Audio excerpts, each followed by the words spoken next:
আসসালামু আলাইকুম। আমার নাম আবদুল্লাহ। আমি একজন প্রবাসী।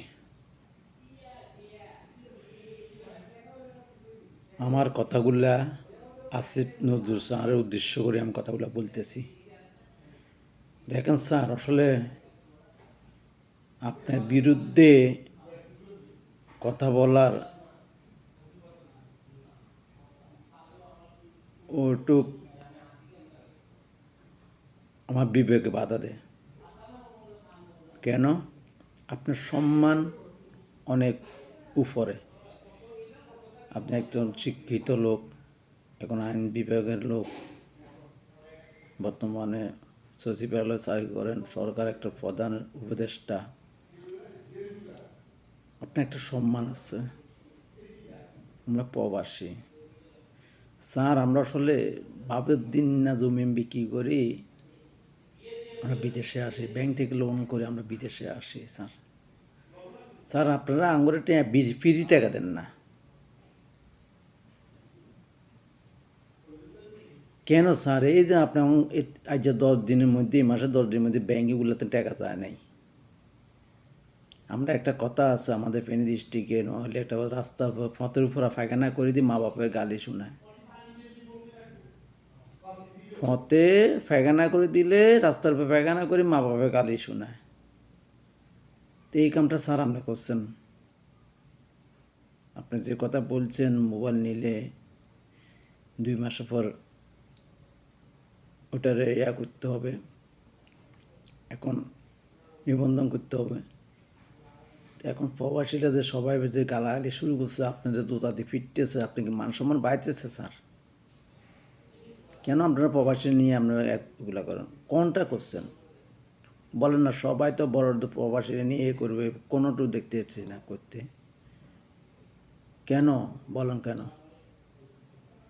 কোন উপকারটা বলছেন? কোন আপনারা আইছেন তো এই যে 15 মাসে এই দিন আপনারা আইছেন, উপদেষ্টা হয়েছেন হাসিনা সরকার যাবার পরে কী কামটা করছেন প্রবাসীর লেভেলে? একটা কাজ দেখান আপনারা, দেখেন আপনারা যে যা আছেন তা থাকেন। প্রবাসী নিয়ে আপনারা ইয়া করেন।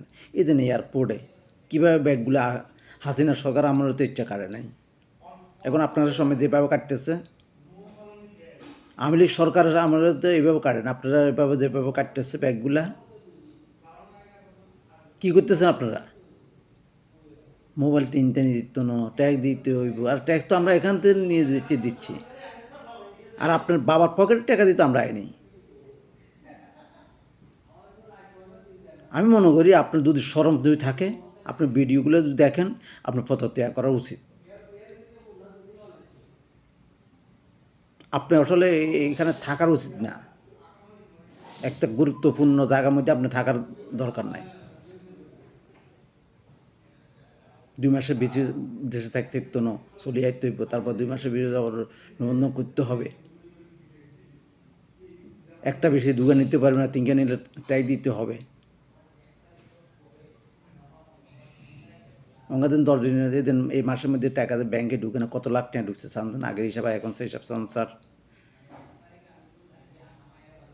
স্যার মা বাপেরে গালি শুনাইয়েন না।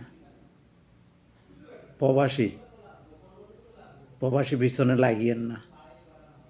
প্রবাসীরা ইচ্ছা করলে বহুত কিছু করতে পারে, করেন না। ইচ্ছা করলে অনেক কিছু করতে পারে, করে না। দেশ আপনার, আমার, সবার এই দেশ। প্রবাসীরা কিছুই পায় না, প্রবাসীর থেকে সবাই নেয়। পরিবার হইতে, আত্মীয় স্বজন হইতে, দেশ হইতে সবাই নেয়, আর সবাই প্রবাসীরে বাঁশ দেয়। এমন বাঁশ দেয় প্রবাসীরা দাঁড়াইতে পারে না। আচ্ছা নজর স্যার, আর বাঁশ দিয়েন না প্রবাসীরা। প্রবাসীরা বাঁশ দিলে আপনারা দাঁড়াইতে পারবেন না।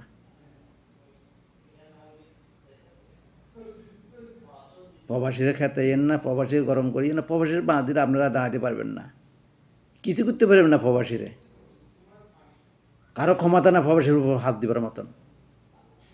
প্রবাসীরা যদি একতা হয়, কারো ক্ষমতা নাই কিছু করার।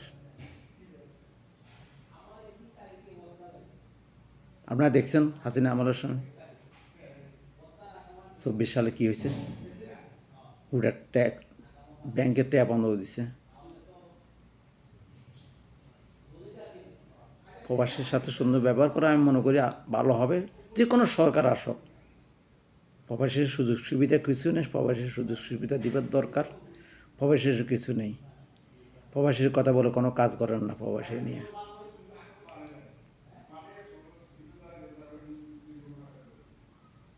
ভালো থাকেন, আল্লাহ হাফেজ, আসসালামু আলাইকুম। আমার যদি কোনো কথা বলে যদি অন্যায় হয়, আমাকে ছোটো ভাই হিসেবে ক্ষমা চোখে দেখিয়েন। আসলে আমি বিরুদ্ধে কথা বলার এটা আমার উচিত হয় না, কেন আপনি একজন উপরের লোক আর আমি একজন সাধারণ পাবলিক, একজন শ্রমিক, একজন প্রবাসী, যার করে ছোট নজরে দেখে সবাই। আমি আপনার মতো এসির মতো থাকতে পারি না স্যার। আপনার ভাই ভাই ফাই ফাই গাড়িতে বড় রেলগুলো গাড়িতে আমি চলতে পারি না, আপনার ছেলে দিতে পারে না, আমাদেরকে দিবে না স্যার। আমরা বহুত কষ্ট করে চলি এখানে। দেখেন আপনাদেরকে আমাদেরকে খেপাইয়েন না, খেপাবেন আপনাদের সেহাত থাকবে না স্যার। আপনারা আমি বলে দিচ্ছি স্যার, প্রবাসীর জন্য কাজ করেন, সম্মান পাইবেন, সম্মান পাইবেন। আপনারা যেভাবে করতেছে এটা বহুত খারাপ দেওয়া যাচ্ছে, এগুলো আমি নিজে পছন্দ করি না স্যার। ভালো থাকেন, আল্লাহ হাফেজ, আসসালামু আলাইকুম।